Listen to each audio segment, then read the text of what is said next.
All right, it's my pleasure to introduce tonight's speaker, Doug Ward, who will be talking about the paradigm in aluminum patterns. Take it away, Doug. Thank you, and thank you for having me present this evening, and it's very much appreciated.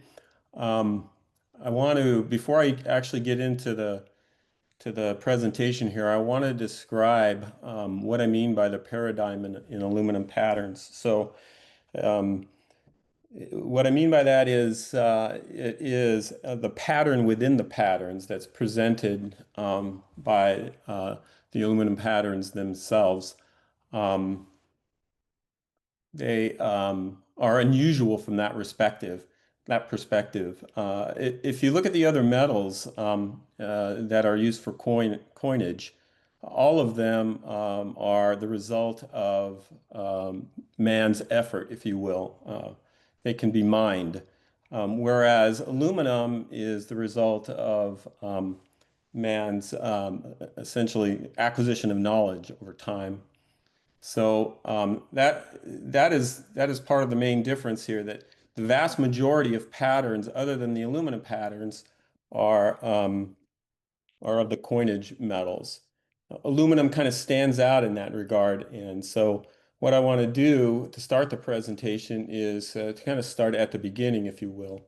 So aluminum, as I mentioned, is not mined. It has to be produced by human endeavor, and as such, it is hidden, and it's hidden in the mineral alum.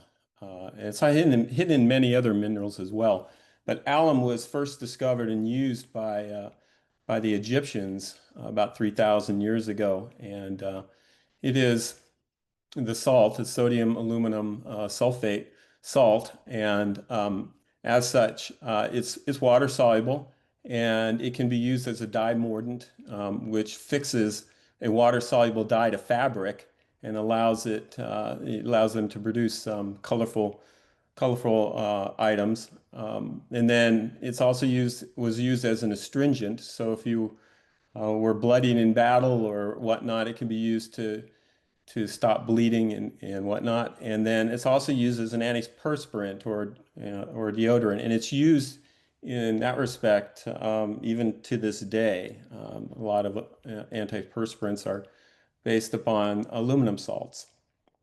So, as such, they couldn't go out and dig it up from the ground. So it was suspected to exist, but it wasn't actually known until 1825 when Hans Christian Ørsted mixed potassium metal with aluminum chloride to produce the first small amounts of aluminum.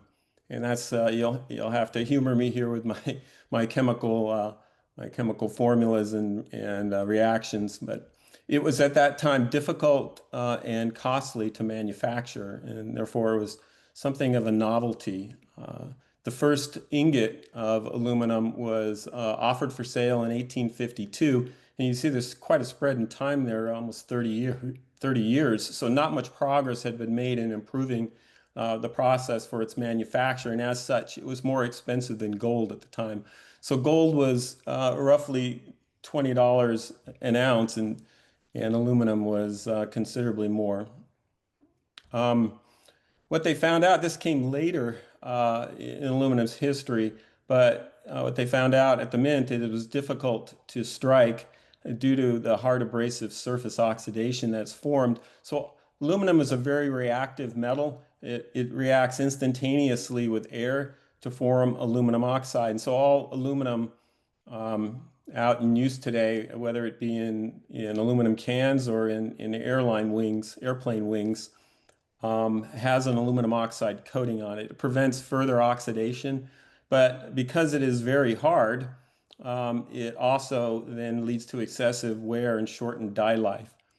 Um, its gemmy cousins are ruby and sapphire. To the left there is a table of its density and hardness. You can see that it's about 1/7 the density of gold, though, so it's very, very light metal, even compared to copper. And then its hardness is between aluminum and silver. or I'm sorry, gold and silver. Yeah, so it's got some interesting physical properties that actually, other than the difficulty with striking, lend itself well to coinage.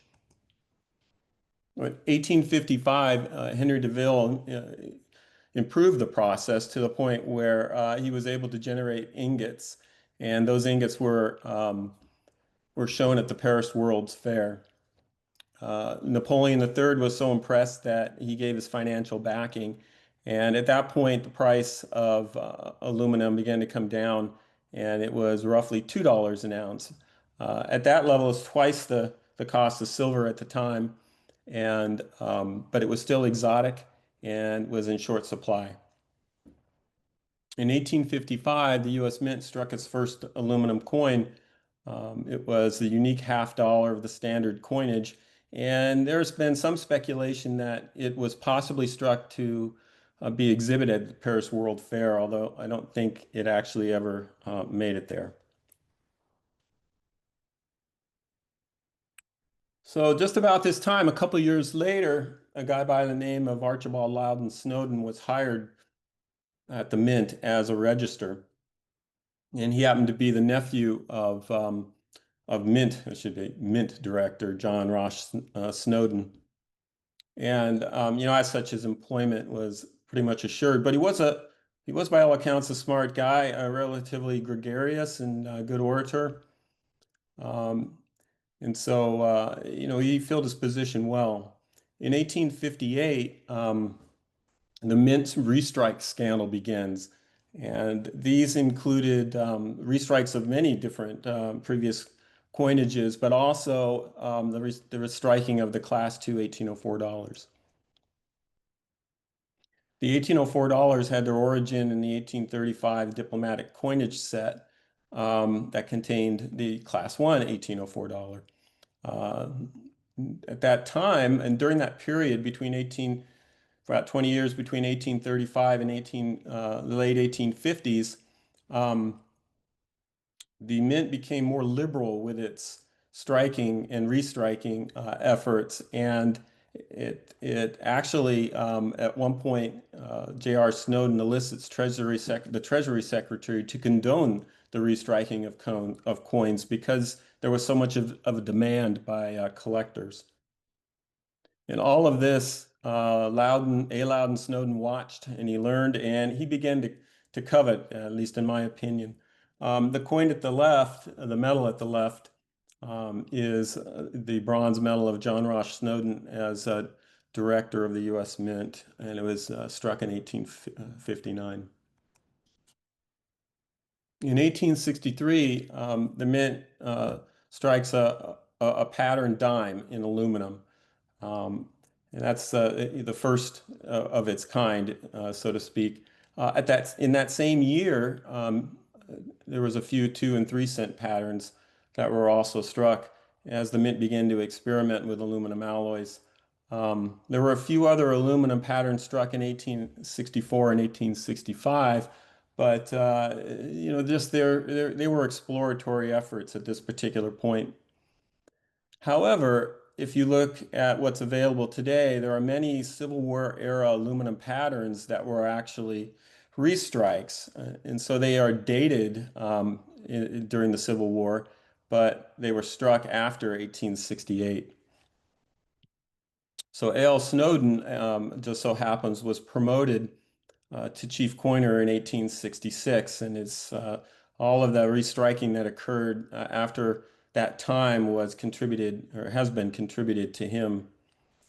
Aluminum price at this point was relatively unchanged, and as such, because of its rarity, it was used for kind of exotic applications such as fountain pens and false teeth.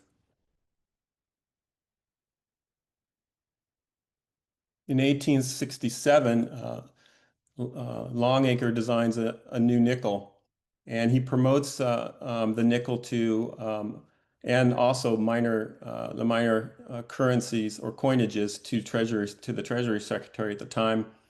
He does so because of its unique properties, and he claims its intrinsic value. But I think most people realize that because it was human endeavor, or if you will, their technology that was required to produce it, that it would eventually improve and its value would drop. And as such, Mint Director Linderman at that time called aluminum coinage nothing but an experiment.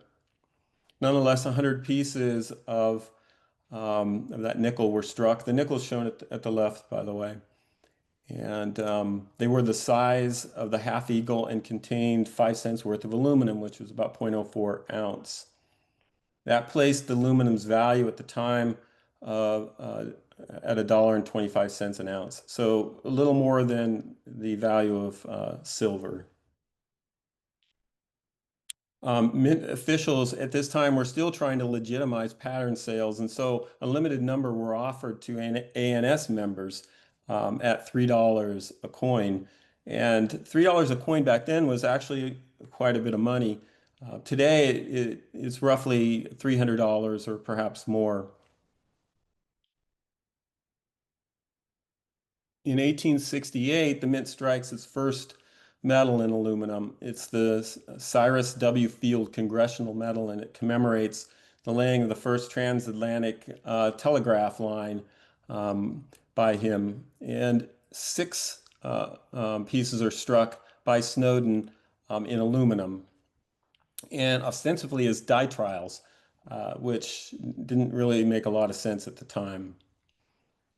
They were done so though and they were requested by Mint Director Lindemann. In 1868, the Mint struck its first assay metal also in aluminum. And both of these kind of pretend, if you will, the chief coiner's fascination with off-metal patterns, and in particular with aluminum. Going backwards a little bit, I want to introduce Henry Richard Lindemann, who joined the Mint in 1853 as the director's clerk. And at that time, the director's clerk was actually more like the superintendent of the Philadelphia Mint. He actually ran operations. So the pattern or the position is definitely more than what a clerk would be considered today. He serves in that position until 1864. In 1867, he's appointed mint director, and he serves for 2 years until 1869. He becomes the principal author, though, while he's out of mint service of the 1873 Knoxville Coinage Act. He actually left the mint in 1869 because of a change in political leadership, not because of any scandal, although scandals seem to follow Linderman through his mint career. In 1873, because of his work on the Knox Coinage Act, he was appointed director of all the mints, and that position was actually in Washington at the Treasury Department. Um, as I mentioned, scandal kind of followed him. In 1859 and 1869, he was part of the restrike scandals. 1875, the reintroduction of the Class 3 $1804 scandal, and then in 1876, the pattern scandals of that year, and then 1878, the Mint and Mine scandals, which took place actually in California. And 1879, he then passes away of a heart condition. By all reports, he was a very, very smart guy. He was a doctor to begin with, educated as a doctor. And he did a lot of very good things at the Mint, but at the same time, he also had, another side to him was involving the patterns. A little bit about the Knoxville Coinage Act of 73. It demonetized silver, leaving gold as basically the only basis for U.S. coinage. And it was because of that, it was called the crime of 73. It also, though, created the trade dollar to appease silver interests. And he, at the time, wrote the new mint rules and regulations. They expressly put an end to the striking of U.S. Coinage and patterns, or restriking of coinage and patterns. And off-metal patterns, though, were still allowed and sold by the mint.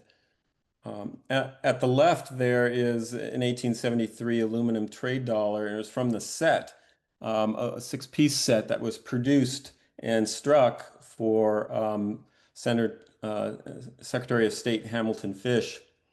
And it remained with his estate until in 1990 when it was actually bought by Wayne Gretzky, the whole set.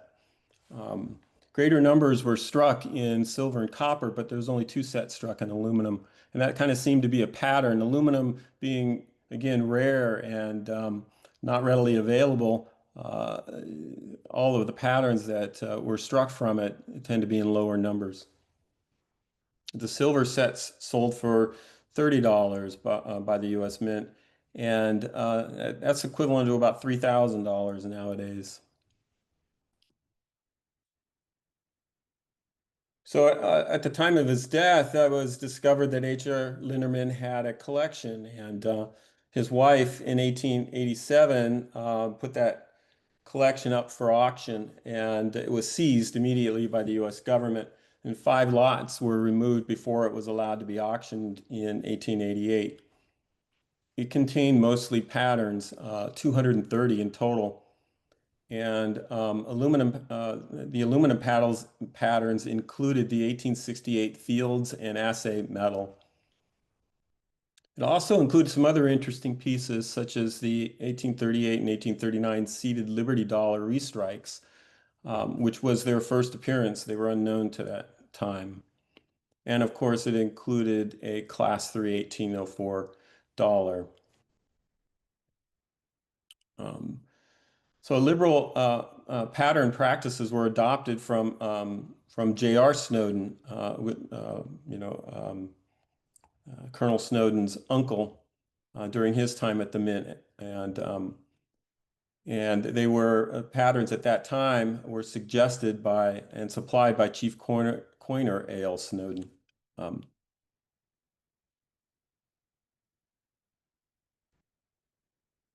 Um, the interesting part about his collection was that it contained only five patterns that had not been seen before 1879. And the reason that's interesting is that 700 patterns had yet to be revealed. In total, there's roughly, during this time, or by 1885, there was 1,700 patterns that had been struck. So the fact that only 5 were present in the Linderman collection meant that while he was important to Snowden, he was definitely not a valued client. Um, and it's also probably he was unaware of the extent of Snowden's pattern hoard.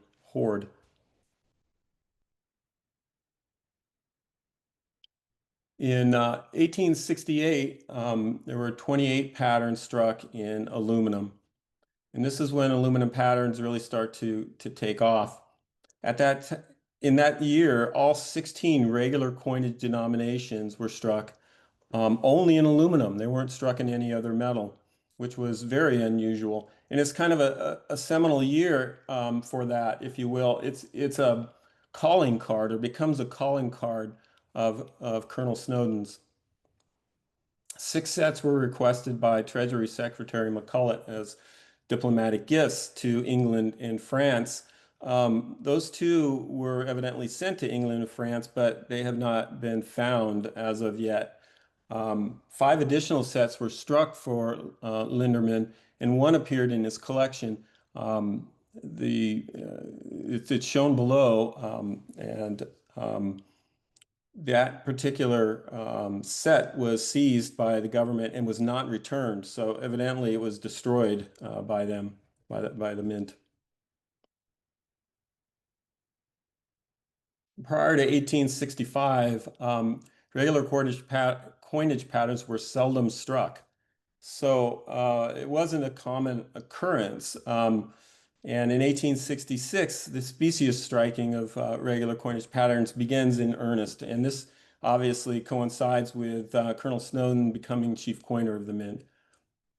In 1867, the first full set of regular coinage patterns is struck. Prior to that time, They were only struck as necessary, which was very seldom.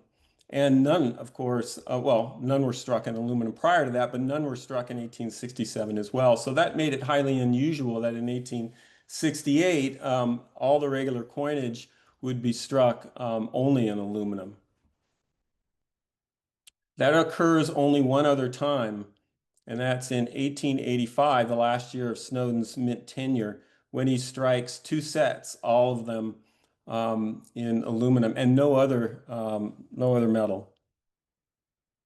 The piece below is the quarter eagle from that set. In 1885, only one other pattern was struck in aluminum, and that's the Snowden design Morgan dollar with raised letter edge. And that raised letter edge was used to prevent or attempted to prevent counterfeiting.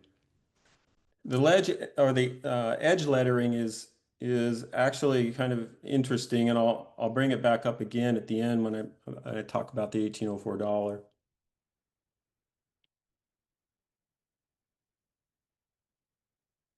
So die trial patterns were struck and dated 1863, 64, and 65, and in fairly large numbers, but the half dollar or the dollar, half dollar, and quarter were struck with the 1866 "God We Trust" motto.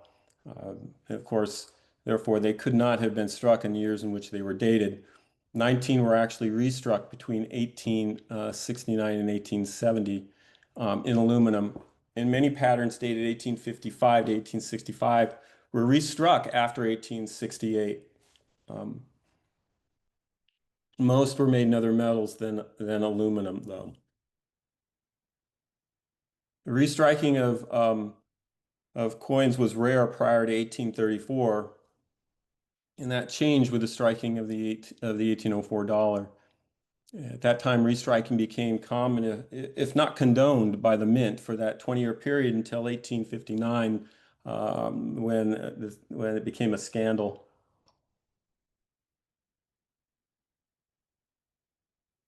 Nonetheless, pattern restriking continued publicly until 1869. And at that time, it became so apparent that something needed to be done. 700 dies and hubs dated 1800 to 1854 were destroyed by Snowden. That was necessarily also an action that was meant to clear the path for Snowden's ensuing pattern enterprise.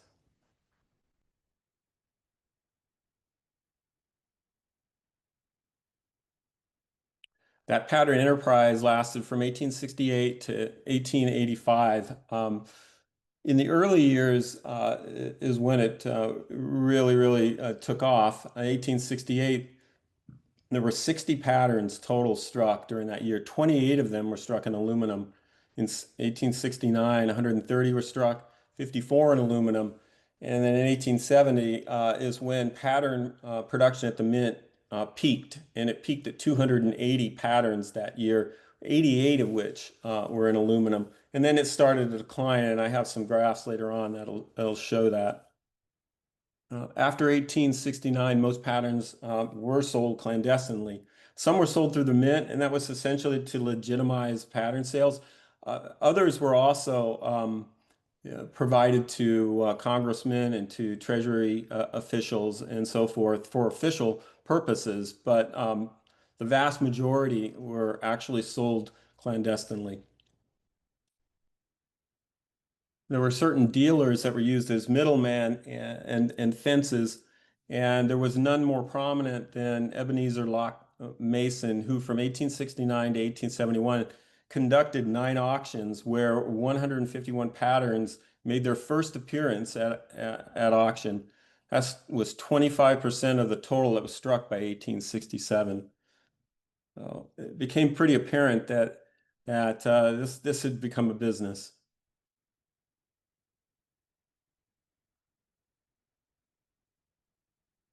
In 1885 to 1887, beginning in 1885, Robert Colton Davis attempted to compile the first pattern catalog. He becomes important because of what he lists and what he doesn't actually list.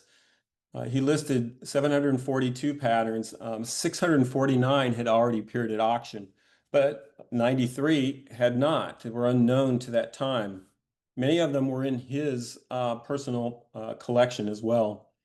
But the interesting thing was that in my research was that 262 patterns had appeared at auction by that time, by 1885, but were not listed in his catalog, which means he wasn't paying any attention to auctions at that point. His main source of information was undoubtedly his mint contact. It was either A.L. Snowden or somebody who worked for him. The graph shows the total number of aluminum patterns struck by year. Those are the blue bars, and you can see in 1870 it peaked. But the aluminum patterns that were cataloged by Davis are the purple bars, and it's obvious that after 1870 he was given very little information on aluminum patterns from mint personnel.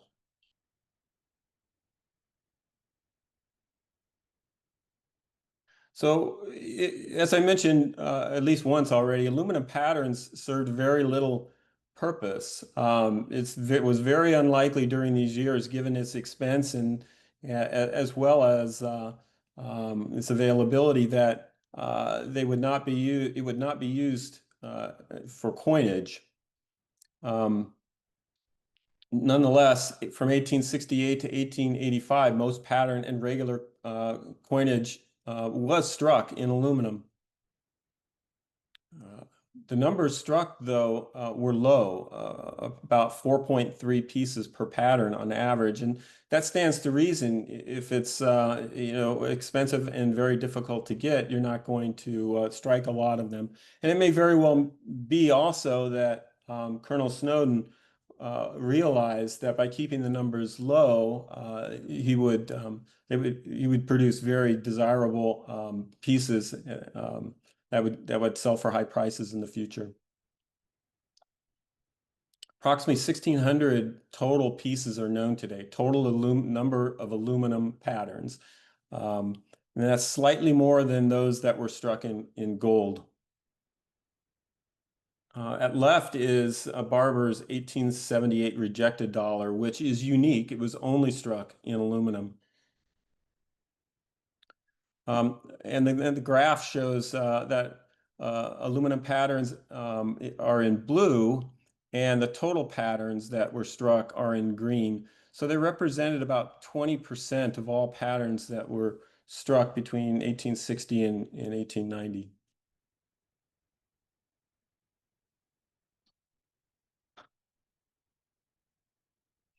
So pattern exploitation was very apparent in auction and catalog records. Between 1868 and 1885, 1,100 patterns were struck in numbers that exceeded 15,000 pieces. And these are total, it's not just aluminum, in all metals. 400 patterns, though, had not appeared at auction by 1911, were unknown at that particular point. Of the 367 aluminum patterns that had been struck, only 177 hadn't appeared at auction by 1911. Actually, that's more than half. The graph shows the aluminum patterns cataloged initially and before 1911 and after 1910. So the blue bars are all aluminum patterns. And then the yellow bars are aluminum patterns that are first auctioned before 1911. This is very important because what it demonstrates is that the vast majority of aluminum patterns were not known until after 1910. So they were not available to the market, and it's highly probable that they were part of the mint poured, the most singular lot that was part of the pattern plot of 1910. I'm going to talk a little bit about that now, actually. So the pattern plot of 1910 um, extracted 9,000 or roughly 9,000 coins from the mint. And that number 9,000 is not not entirely speculation. There's some documentation that I'd presented in the ANS article that points to that number. The coup was masterminded by Edgar H. Adams, who went on to write his pattern catalog, and William H. Wooden, who was the front man for it. And Thomas Eller was definitely involved as well as a conspirator. And A.L. Snowden was the first-hand informant. So undoubtedly, he was the source of much information and actually the inspiration for the entire plot. It began by the orchestrated seizure of 24 pattern pieces by then Mint Director Piatt Andrew.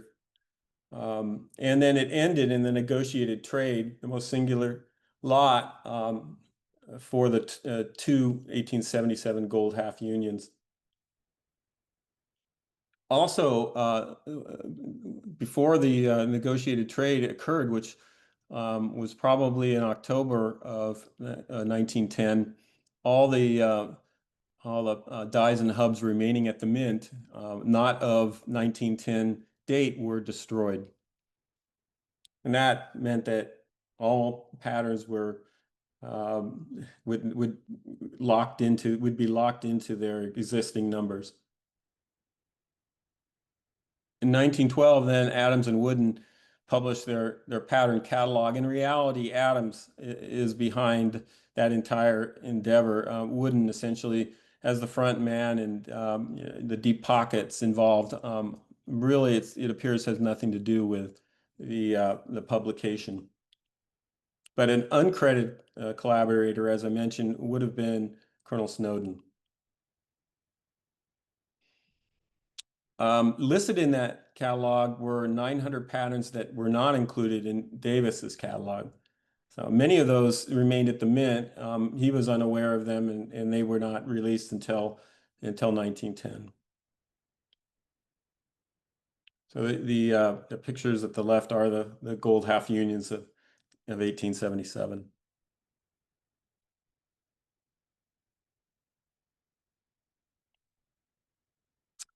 Amongst all of this, the regular coinage patterns are an anomaly. So there were 416 of them listed in the A&W catalog. Of those 416, very few were unlisted or misidentified, unlike other pattern series where there were a reasonable number of mistakes and issues with them. The assigned rarity was also very accurate. So there were 6.2 pieces per pattern listed in the catalog, and today roughly 4.7 are known. More than half had not appeared before 1911, which meant that most of them, again, were in the mint. They were the least legitimate to own, or for that matter, even exist. And in the end, they were the few that were targeted by the mint director in during the seizure and the legal battle. They held the least appeal for collectors as well. Most collectors would have seen these coins and used them from day to day. They were just happened to be regular coinage that were struck in an off metal. And 161 of these were struck in aluminum, so quite a large number of them.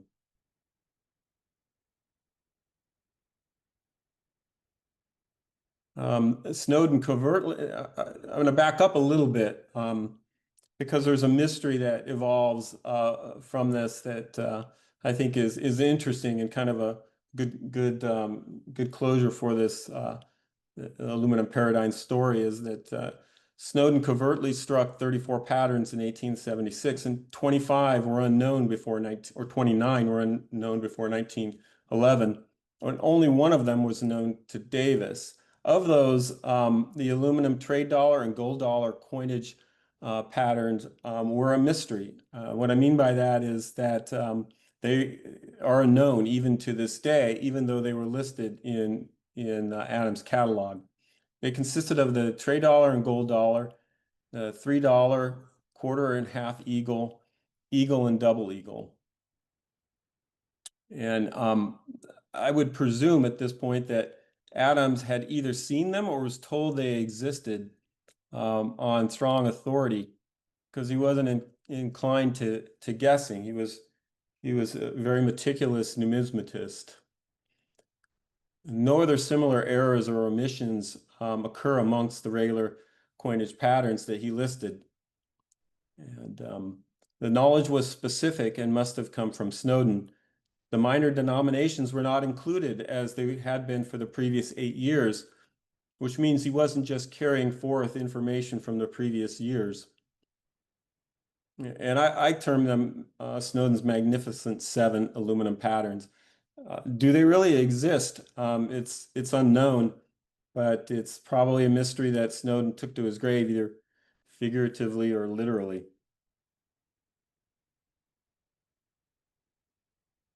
And I took the liberty to create fantasy images of what that set might look like. Um, and they're very beautiful renditions, or would have been beautiful renditions of the coinage in aluminum. So that concludes my that part of the presentation, if you will, the main part of the presentation. If there are any questions, I'd be happy to answer them.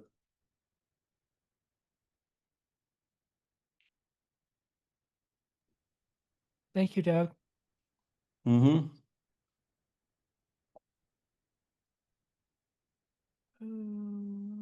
Okay, anybody have any questions?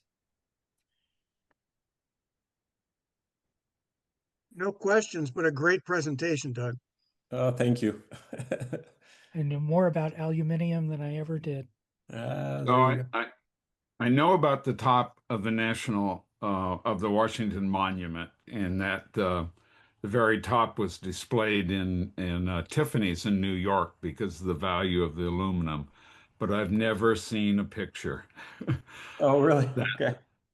so the one on the right with the spikes on it is the aluminum top still there, or is has it been replaced?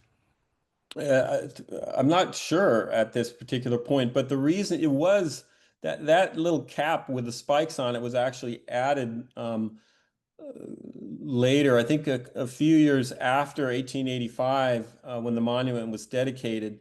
The reason it was added because the monument was struck by lightning within months of the dedication. And what they realized is that aluminum has a low melting point, and so there was parts of it that had melted. And after beating, if they expected it to be up there for any length of time, there wouldn't have been much left had it been struck by lightning numerous times. So they added that bracketing around it in an effort to protect it from damage. And I did Oh, years ago at an A&A show, see, it must have been in the 1880s, that full set of U.S. coins struck in aluminum. That was impressive to see that. Hmm. yeah. Yeah, no doubt. Yeah. And they definitely are bookends, if you will, to his efforts at the mint and produced in 1868 and then again in 1885. They kind of mark his territory there. Hmm. I do have a few other slides on the $1804, which kind of lend itself to this entire effort and research that I'd done. Sure. And I'll go ahead and, if there are no other questions, I'll present that.